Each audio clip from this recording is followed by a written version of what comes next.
Cool. Hi, everyone.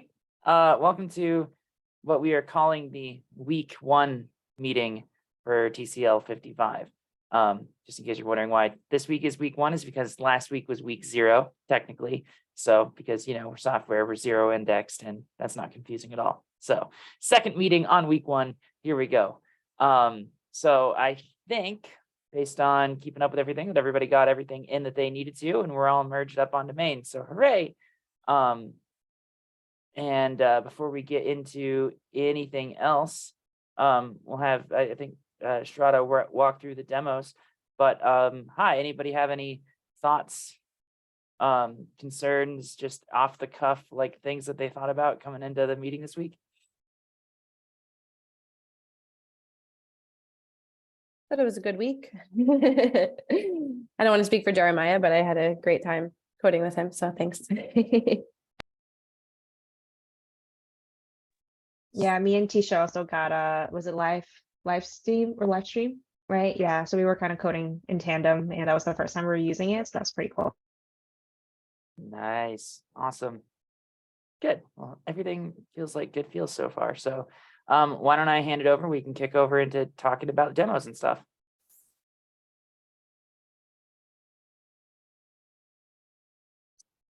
Cool. All right, so I'll be doing demos this week. Strada will do next week. That's all right. Yep. No, right, you're right. No worries. So who wants to handle tissue number 1? Oh, demo tissue number 1. Sure, I can do it if you want, Jeremiah. Enable screen share. Yeah. Do you mind if I do it, Jeremiah, or do you want to do it? No, you got it. Okay.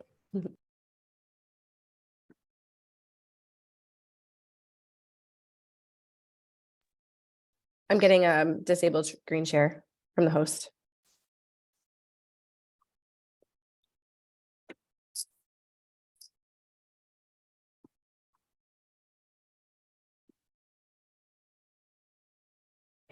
Should be better now. Sorry about that. That's okay. There we go. Change whatever default that is.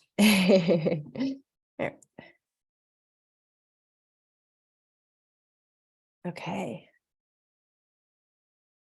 Can you guys all see my screen?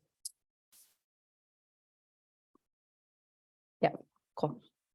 Okay, so Jeremiah and I worked on issue 1. I'm just gonna open this up here. And so for the demo, here we go. We're on list. So this is our list. Essentially, we had to take the data that was coming in and put it into a list and do nothing more than that. And so we have obviously the name piece that was already pre-plugged into the list, but we were taking it and essentially we did a map, which I can show you our code in a second, but it looks like it's working the way it should. And so if you go to the code, we've taken data as a prop and we use the map method and essentially created a list item, that actual piece of JSX that takes the list item component and renders it here. Yeah, it's a quick piece. Sorry, this is my first demo, so. Jeremiah, do you want to add anything? Sorry. No, yeah, that's all we really had to do. The list item component already rendered it accepts the name property and then it renders it inside, I think, a div. So we don't have to worry about anything in here. Nope, it's a list item. Yeah. Yep. So. Yep. All right, good. Yeah, so this was fairly straightforward, like a fairly straightforward issue. Was there anything that was particularly difficult or challenging about this issue? Or anything that wasn't too clear? No, I think it was actually super clear for us, especially because there was that little note at the bottom, because I think that inherently we, would love to have made it a little prettier or done something with it or displayed more. So it was kind of good that little red flag was we know you want to keep going, but just stop here. And thank you for the feedback, guys, because yeah, just doing a return, an implicit return, we can, Jeremiah and I spoke about it and, we can, if we need to add it back in, if we end up adding a couple more, depending on what it ends up doing in the future, we can always add that in later. But yeah, this makes it a lot cleaner. So All right, nice, good job. I'm gonna stop sharing. To show you want to present on TC2?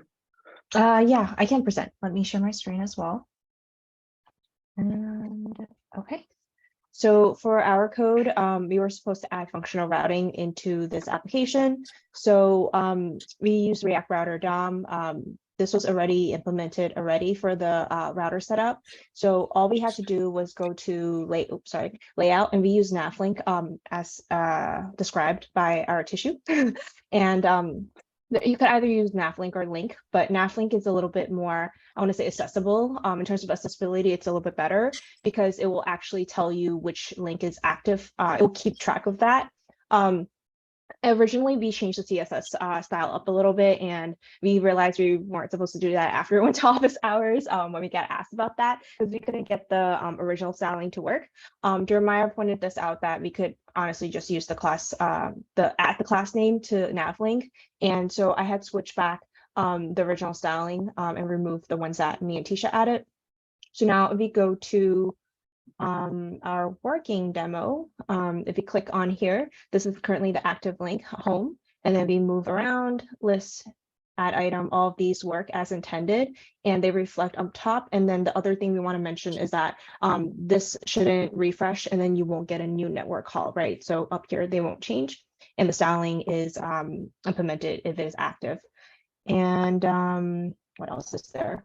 Yeah, so these are all path is all updated, and then in the CSS, it's using this style, and it's actually, otherwise it's just using this, and that's it. Okay, well done.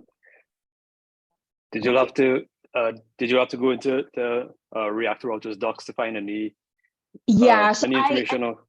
I read through it at first, just to kind of I was wondering like what's the difference, because I've mostly seen Link before. I haven't used navlink. So I thought it was really helpful that was already included in our acceptance criteria, so I could read through it prior to meeting with Tisha. Nice. Mhm. Yeah, reading docs is a necessary evil. Yeah. Most times. So get used to it. Yeah, thought it was helpful that was included. Mhm. Cool. But I guess like just to walk through it a little bit, like this is code that we didn't lay out ourselves. Layouts on the top, and then the rest of these I believe is outlet, which was already imported, and then all these outlet, and then we're adding the nav on the bottom, and that's why you see all of this displayed on the bottom over here, and the rest of this is the outlet. Just FYI, though we didn't implement it ourselves, just kind of a bit of a refresher. Yeah. Yeah. Yep. That's all right. I'm not sure. Nice. Good job. Great job. So I think it's now my turn to present the learning module for the week. I'll share the screen.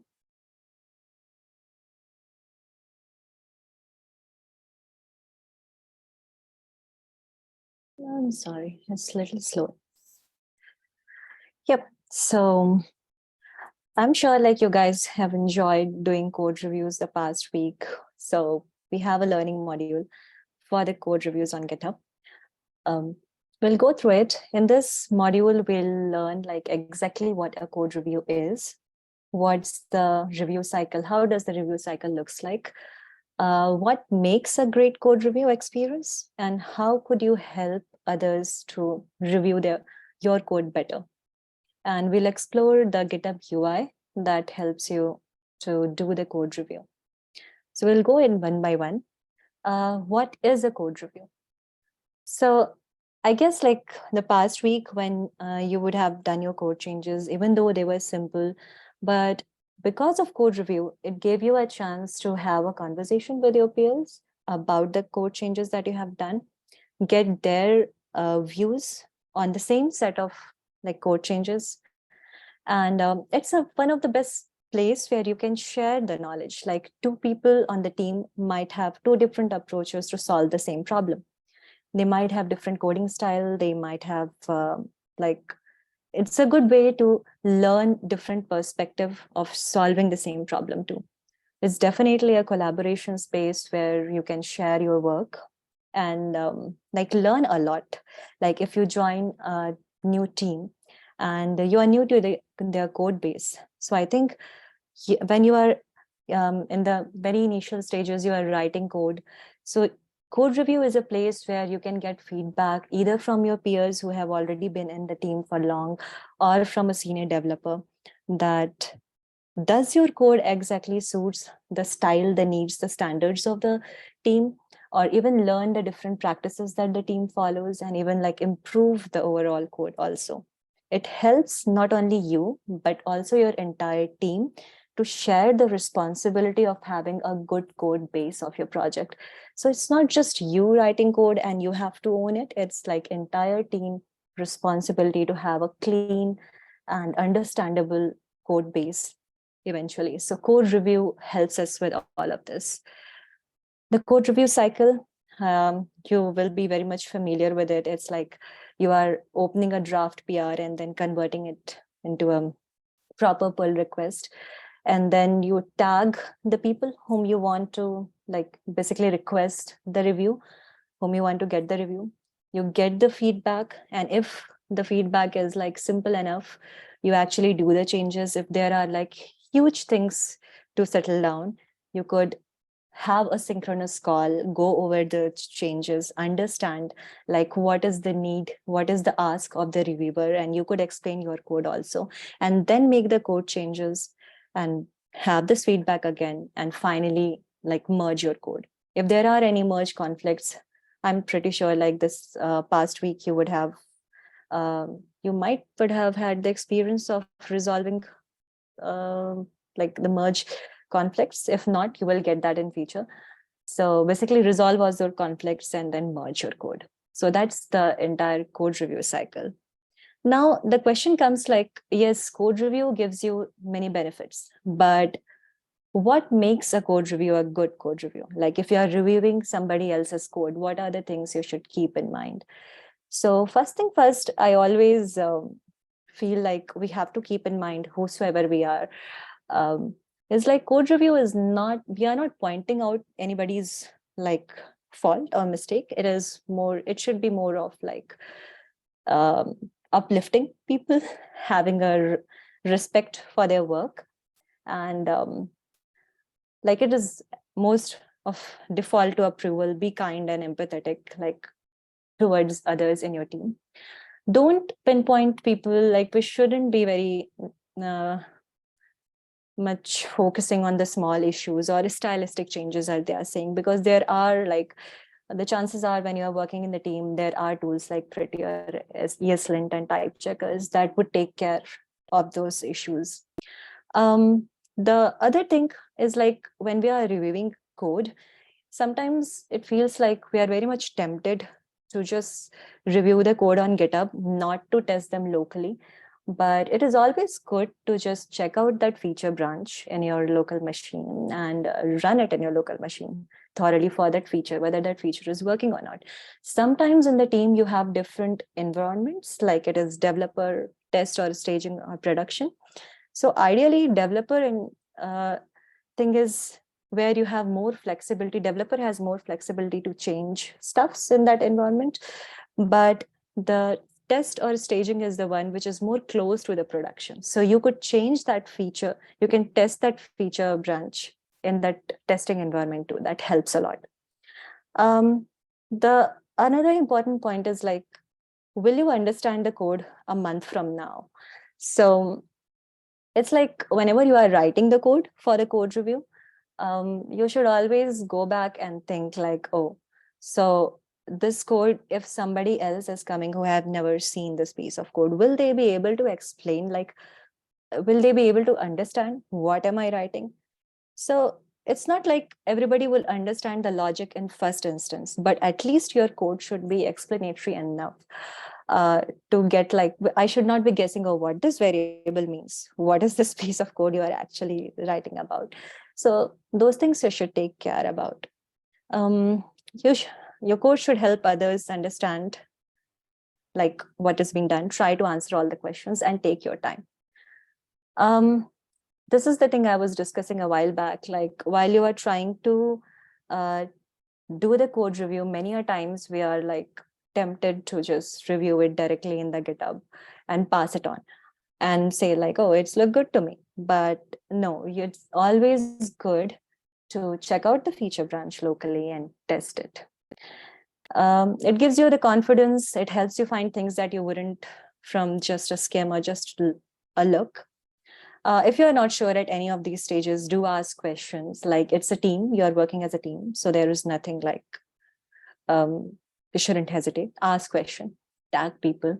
Sometimes doing code review, don't feel like, oh, everything I need to just, if there are stuffs that you cannot clear out over the conversations on GitHub, have a call and sync, whether on Zoom or if you can meet the person in person, discuss the code over there and just clear it out. That helps. How can I help others review my code?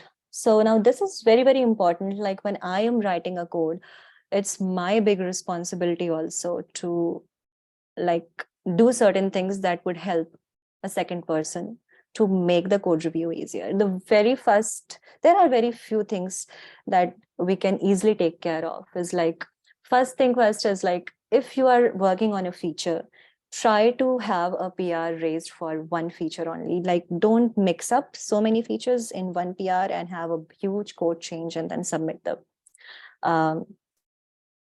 it for code review. So, I mean, it helps. Write a meaningful PR description. I think in the Collab Lab also, we have given the draft, like this is how you should be writing the description, like what this code changes, what certain specific points this code changes covers, what are the features that you are trying to implement. Whenever possible, write meaningful commit messages. Well, depending on different teams you would be working for, people follow different standards. Few of the folks, they really focus on writing, like they follow different standard for commits, like conventional commits. Few of the folks, they are like, you should always use imperative mood for the commit messages. Like if you are doing a fix for the error message, you would like fix the error, not fixed or fixing the error messages. So it depends. I think like it's more beneficial to get the better get the knowledge like what your team is going, what they are following, and then write the commit messages accordingly. Self-review your code. Certain times, like before even committing the codes, it's always helpful to make use of VS Code UI. You can actually compare the code before your changes and after the changes.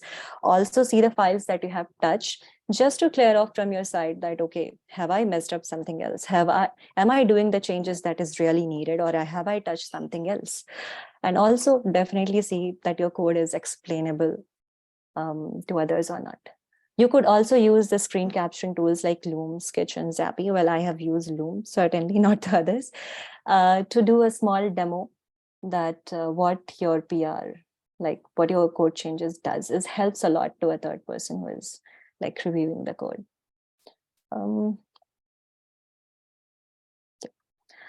So now it's like exploring the code in GitHub. So when somebody is reviewing their code in GitHub, so how like GitHub UI looks like, more or less you will get this review changes button, and you see there an OMG is written and there are like how many lines have been changed. So it's often good to have like only cover just one feature in a PR and have less number of lines change, not have a huge things bundled up all together. And you could have this review button and select which commit you want to check on if you want to like review the code commit by commit. So yeah, when you review your somebody else's code, you also get the files that has been changed, and you can review the code file by file. And if you are reviewing the code file by file, you can actually point out a certain block of code and comment if you have something like some doubt or something to ask, or even want the developer to change something. You can select a block of code and then do a comment. So yep, that's all I had today. I would really want to know like how your experience was last week doing code reviews of each other. Is there anything like you felt you learned from the code reviews, or anything like you felt you could have done it better? I honestly think having the office hours was helpful because I think all of us had questions about how to review since it's most of our first time. And, I think it would probably have been best to have gone through it on week 0, but, we had to cover Git. So, with the time constraint, I think things turned out to be the best for what it could be. And I think when Lau shared the example of how Firebase, I think polls like, built and deploys that specific branch and allows us to kind of like test about having to pull. I think that was super helpful. And then just like sharing like the different, like, what does it mean to say, approve or like not approve or like just comment, and then just highlighting different code blocks. I thought that was pretty useful.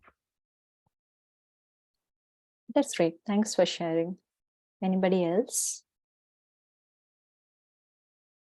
I thought it was kind of good that we did it kind of on our own, before we had the session, just because it's kind of just to say like, okay, what are we doing? I don't know. Let's like see what's intuitive to us. And yeah, so I thought it was pretty good at, going in blindly. You're like, okay, I don't know if I'm doing this right, but yeah, so it was really helpful too that we had the office hours and we talked through a lot of it, and that we were talking through some of it through Slack as well, that we can open it up to just like not be as I'm, going through a code review, not be like closed off to only just like, writing your comments in GitHub and stuff like that. So Slack helped a lot too.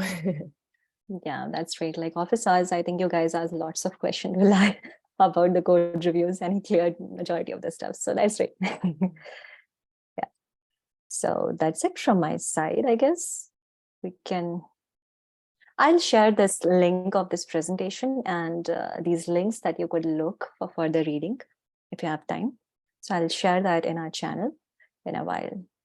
I think, yeah, we are good to go. We'll say, I think code reviews and pull requests are still the #1 spot for imposter syndrome to jump out at you and like get you. Because you're intentionally putting like your work out there on display for scrutiny, usually in front of more senior devs who either wrote all this code or have been doing it for a lot longer than you. And it can be a nerve-wracking experience. And I think like that's another one too, that you just kind of have to go into A, sort of understanding that, and B, also knowing that everybody that's going to be doing the code review process has also been through all that process too, and understands the whole thing, and is generally there to be on your team and not to criticize you or look down on you or, think like, what a silly way to do all this stuff. Like they're not, it's there to make the code better, and good, experienced, well-seasoned developers actively seek out code reviews on their work as well, because they understand that, they make mistakes, they miss stuff, they didn't think of things, they, have little styling and distractions and stuff. And by getting that peer feedback, it makes them and their code better. But like, I just want to acknowledge how absolutely nerve-wracking it can be when you're first throwing them out there, especially when you get to like your first, real pull requests in real job land. Like that it'll give you a little nerve-wracking experience, but it's totally worth it. So going in.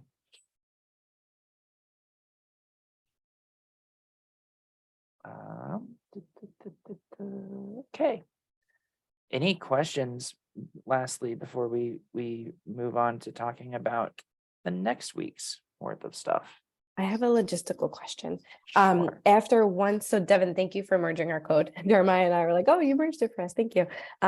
When we're done, I got a thing that's at the bottom that says you can delete the branch. Is it typical to delete the branch once you're done with it, or? Usually. So your commit history is always there, right? You can see the changes that you made and merged them. What will happen if you delete the branch?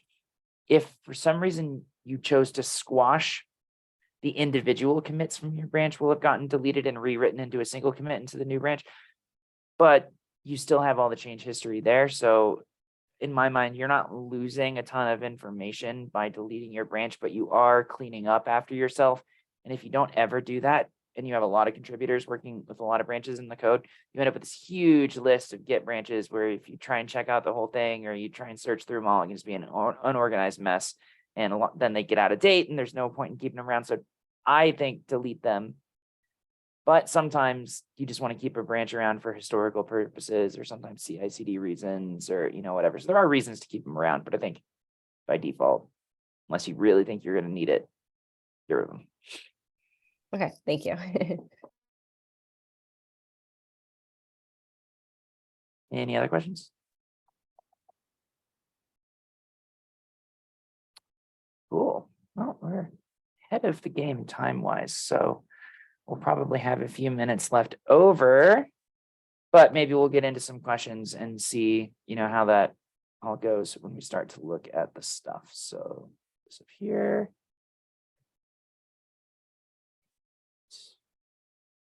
Can everybody see my screen? Cool. All right, that's the code. And then over here is, nope, that's not what I wanted to do. Thank you, Windows, for, there we go. Nope. Good enough. Okay. 2 new issues on the board. As a user, I want to set up a new shopping list so that I can start tracking purchased items. And as a user, I want to set up or I want to add a new item to my shopping list so that I can start recording purchases. So we'll go look at those in a second. Just want to pull up the project brief. So this week we are doing Tisha and Jeremiah, and Gown going to be for the pairings this week. So as we talk through these, think about if you will have a preference for one or the other as we kind of talking through, and we can arm wrestle for it if that's the case. Okay, so this is the first one. As a user, I want to add a new shopping list. So a shopping list is a set of items associated with a specific 3-word token. We need to allow users to start new lists so that they can save the things they need to buy. To start a new list, we will need to do a few things. Generate a new unique token, save the token to local storage, and then show the user the list view. Up to this point, the app has rendered the items in the list associated with the token my test list. Before we can allow users to make new lists, we have to stop showing them this test list. So the acceptance criteria for this are, we're going to use the shopping list utils library is added as a dependency of the project. So I can't remember if that's there or not, but we'll look at that in a second. The string my test list in the app JSX is replaced with the null so that we're not using the default anymore. A button in the home component allows them to create a new list. Clicking the button generates a new token, saves it to local storage using the set list token function in app JSX, blah. And then once it's been created, the user is redirected to the list view. There's a lot going on here, and we'll kind of break that down here in a second. If the user does already have a token, they're automatically redirected to the list view. So guard that home view if there's something already in the local storage, and already send them in because they're already there. A couple of notes: the generate token function from the shopping list utils package should be used to generate the token. More information on this package is in its documentation. Importing it will look something like this. Nice little ESX import statement. The set list token function takes one argument, the new list token. Just set that. Eventually, the welcome home page will look like this wireframe here. And there will be feature stories to add other features such as joining an existing list. So this is to say, we know there will be existing lists after you jam on creating that new button a bunch of different times. So we're not going to worry about that right now. And then for the story, it's sufficient just to have a simple create list button. Although you're not required to save the token to Firestore, some teams have opted to also save the token to Firestore when generating a token. So this will make a little bit more sense when we talk about the second issue, but let's look at a couple of things real quick. So what this is talking about is in here in so this is the app JSX. It's over here.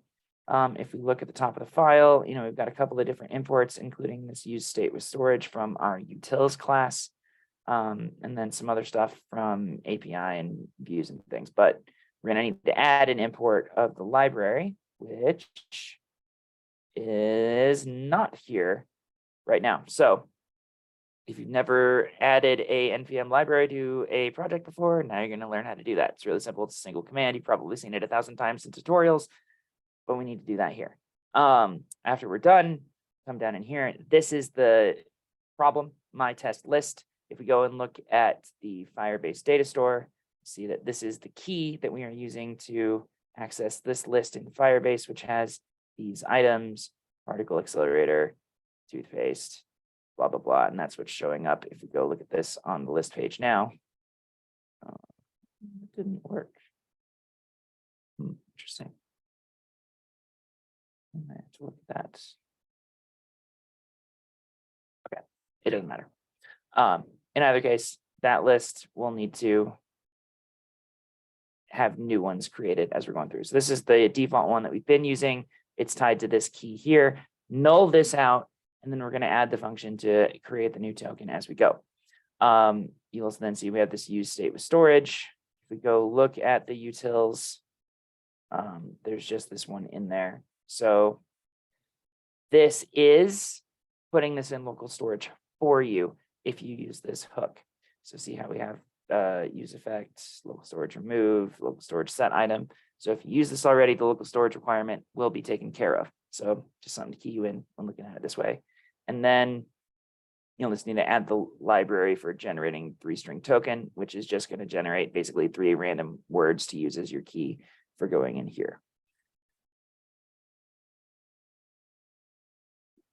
And then we have the wireframe of what this might look like on the front end with create a new list or share a token, join an existing list. This has that bit in here that we don't necessarily need to worry about right now on this wireframe. So you're mostly worried about just the create new list button up here on this. Okay. I think I gave it a broad looking over. Let's talk about it. What makes sense, what doesn't make sense looking at this ticket. So I Tissue. have a question. Sure. And this might be going out of scope, but I did hear that you mentioned that we should be guarding our pages, right? So it makes sense at this point that if the user does not have a token, that they should not be able to go into the list or add item routes, correct? It's not, I don't feel like that's not specifically mentioned on here, but I feel like that makes sense. I'm not sure if we're going to add that in later. If the user does not already have a token, they're automatically redirected to the list view. And if the user doesn't have a token, I think I said that wrong, but they go here. So I think this is actually implied. It doesn't explicitly say add the routing in here, but the way that this is laid out, I would say like, yes, we want to be guarding the routes with based on whether or not the token is there in local storage. Okay. Sweet. Any other questions on this? Do we know what it will look like when we are done with this tissue? Okay. We'll leave this one be for the moment. Keep chewing on it. If you do have any more questions, let me know and we'll dive into it. Over here. So this is the other one. As a user, I want to add a new item to my shopping list so that I can start recording purchases. So the other one was dealing with the key itself, creating a new list or using the existing one that we have in local storage. This one is assuming your list is set, you can add or just add new items to the shopping list. So I think this implies, by the way, that you will be using my test list for your development here, since you won't have the ability to add new ones until the other story is done. Excuse me. Users need to be able to add items to their shopping list. To do this, the add item view should present them with a form that allows them to enter 2 things: the name of the item and an estimate of when they think they'll need to buy the item again. The README for the shopping list API will be helpful as you work on this feature. So there's 2 data elements we're worried about here. The acceptance criteria, there's a few, and some of these are UI related tasks. So first, the add item view displays a form that allows them to enter the name of the item and select how soon they anticipate needing it again. There should be 3 choices for this: soon for 7 days, kind of soon for 14 days, not soon for 30 days. The input that accepts the name of the item has a semantic label element associated with. So this is a little bit of an HTML requirement. We want to use a specific tag here. The user can submit this form with both the mouse and the enter key. This is an accessibility thing. Not everybody can use a mouse, so we need to be able to use keyboard navigation on our forms. And when the user submits a form, they see a message indicating that the item was either saved or not saved to the database. Not sure when there would be a situation where we wouldn't save it to the database, but we'll go on with that. Data related tasks. The console.log in the add item function in Source API Firebase is replaced with a function that adds the new document to the Firestore database. That function will be imported from the Firebase Firestore module. So we're actually going to use the Firebase API here and actually add to the collection a new shopping list item when we do that. So we can actually go look at that here in a second. And the user's soon, not soon, kind of soon choice is used to calculate the next purchase date. So there's a little bit of math going on here with the dates. So add item in Source API Firebase. So if we go look at here, go to the add item view. This actually is not putting in anything in here. Cool, so that's good. I'll have to implement some stuff. If we go look at the API and the Firebase, so here's the add item. This is mostly filled out for us already library wise. It's going to take in the list ID, so the list itself and item day and item name and date until purchase. So using a little bit of destructuring in JavaScript here, but this is just illustrating that these are the two data fields that we talked about in the requirement. These are the things that you're going to pass into this method to make it go. So the structure is already pretty well defined here, which is nice. So you kind of know how to make this work. You're going to pull the collection. This is already should be working by calling out a Firebase. And then the console.log here is actually taking in a whole object and spitting it out into the console, which isn't super helpful. We need this to actually call the Firebase API. So yep, we have them up here. So you'll be using the Firebase Google published libraries to make this go. Documentation on those is pretty well defined out there. So if you have questions, let us know. But both of these are consuming libraries tissues this week. So you'll be using that to make it fire off and execute. And we're not going to touch the update or delete items at the moment, but just know that they are also in here when you're in here poking around.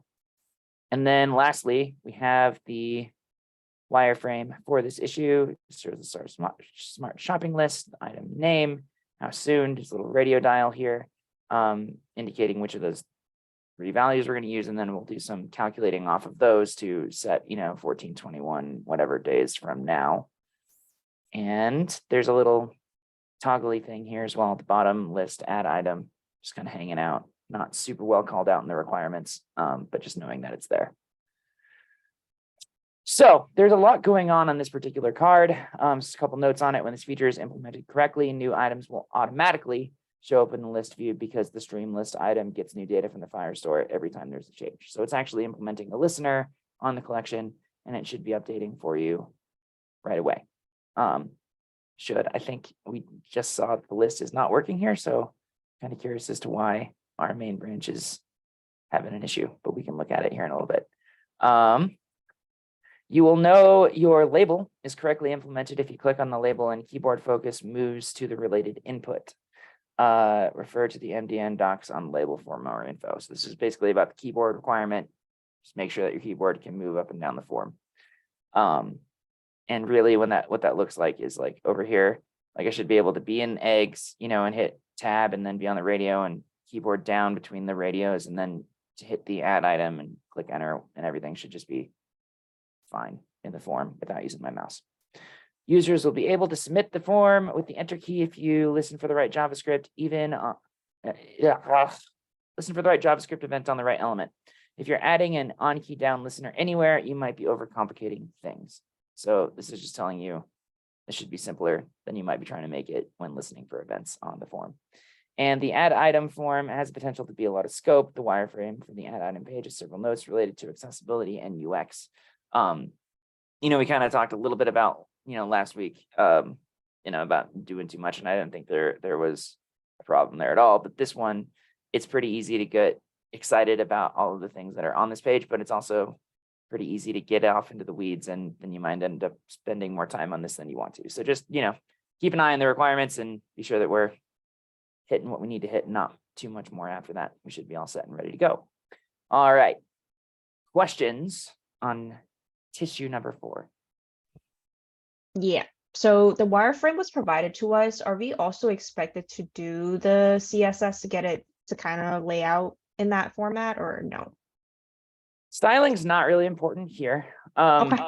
I would not aim to have it look just like you didn't care at all. But also like it should be ugly. We're caring completely about functional at this point. So, if they're just like all bundled up on top of each other on the page, yeah, maybe let's not, let that happen. But, we have dedicated time to pretty it all up later. And there is also another concern. So, client side validation, should we worry, basically like spit out a message to the user if they didn't enter anything and try to add an item? That's a great question. And I'm thinking, because I did read ahead, and I don't actually think we had any stories related on that. So actually, then that's an awesome kind of question. That's kind of one you do want to go over when you're doing, story refinement, getting ready for the week. It's not explicitly called out in the AC. So if you didn't have it in there, I wouldn't fail the issue. That being said, yeah, checking and making sure that the field is not null when you go to submit it is probably a good idea. So it's probably not too much of a check to do a, null check in the code to make sure that that won't go otherwise. And then if you're really feeling above board about it, pop up an alert that says, hey, put a name here. I believe your radio dial should auto-populate, but that depends on how you do it too. So, as to whether or not it'll be null or not. But good thinking. Okay. Other questions?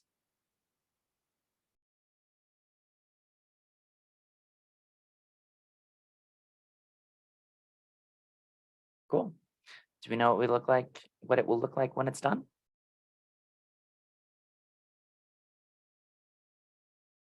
Okay. So back over to our project brief. We have Tisha and Jeremiah, Yao and Catherine are our pairs. Does anyone off the top of their head want to speak for one or the other? I like number 4. Like number 4? Also like number 4, but Cool, we get an arm wrestle. I feel like I picked first last time, so maybe Jeremiah should get this. should you care? Do you have a preference? I guess also depends on Catherine and Tisha, right? What do you guys Yeah. think? I'll let Tisha go first because we'll let Jeremiah, you know what I mean? Where's good with me? That's fine with me. We can take 3. It works. Okay, so we're gonna go 4 and we're gonna go 3. Sound good? Sweet. Thanks. All right, I will get that assigned and then we'll get y'all off to the races. What did I just say?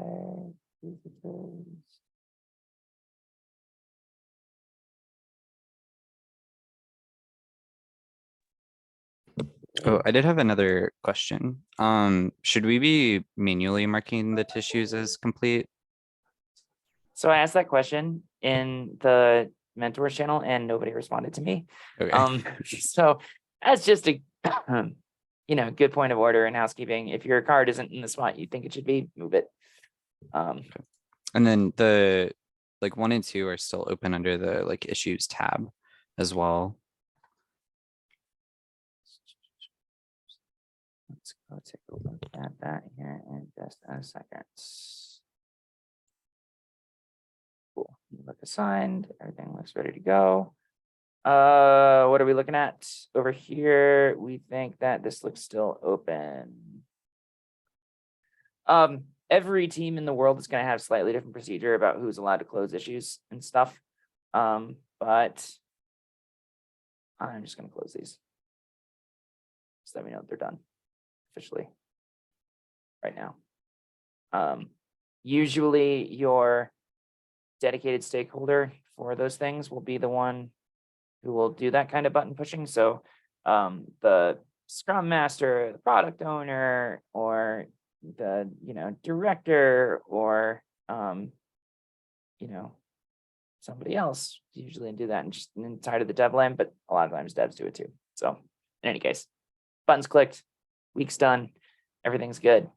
Any other questions before we get rolling? I have one, but I'll save it for after everybody else.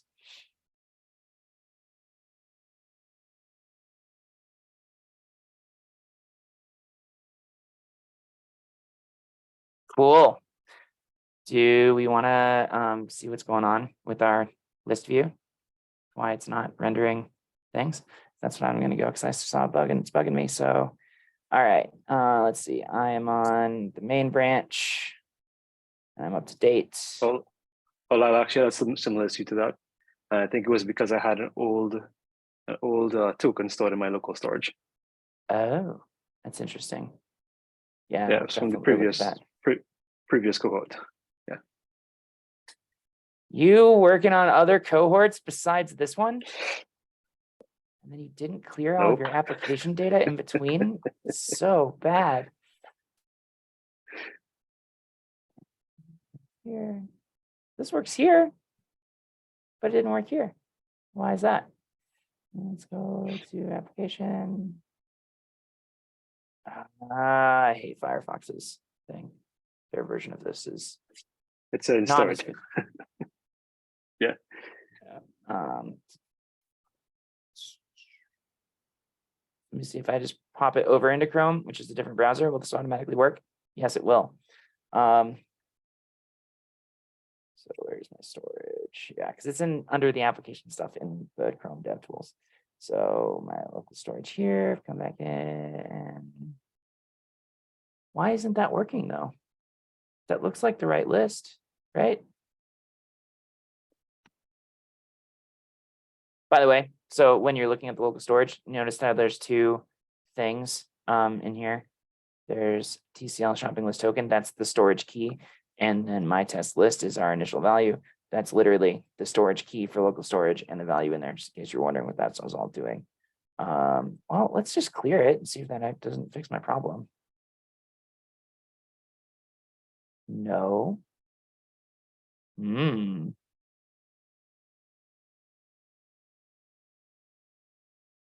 it just a Firefox thing? That would be really dumb.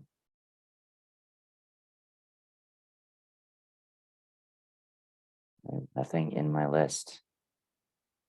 And also really minor issue, but my nav link active CSS style links are not there either.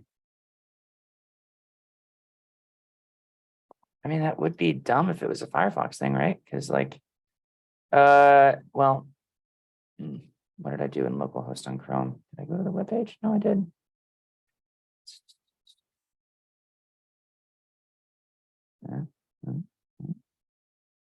That all looks right. Not on Firefox. Why isn't that working? What's annoying is that it's not also giving me any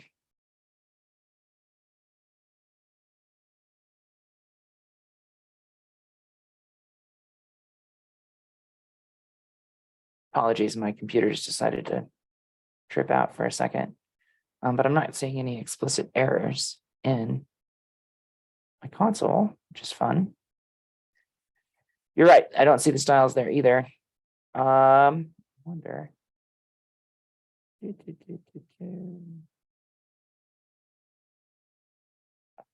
anybody remember what the clear cache button is in Firefox? Is it F12?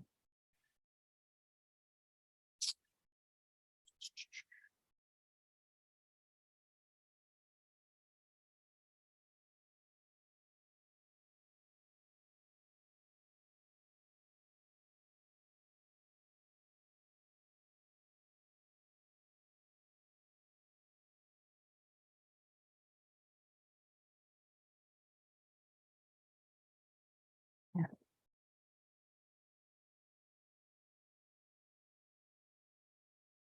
Do that. Yeah, I don't see a short key for it, just that you have to go into the menu and settings to clear it, the history.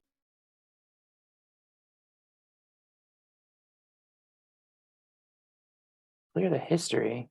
Oh, there we go. That's kind of dumb. Sure, everything else can be fine.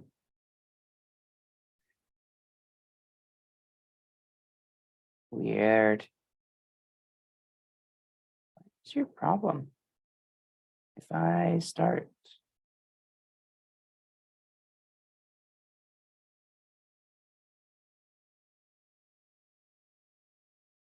It's got to be a cache thing.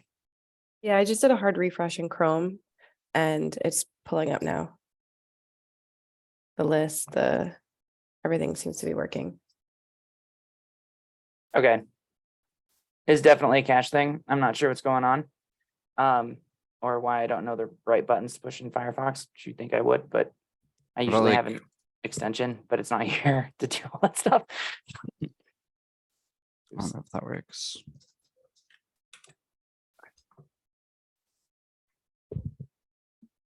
Did you drop something in the Control Shift R? I think it's like a hard refresh. I don't think it. Hey, look, there it goes. Okay, cool.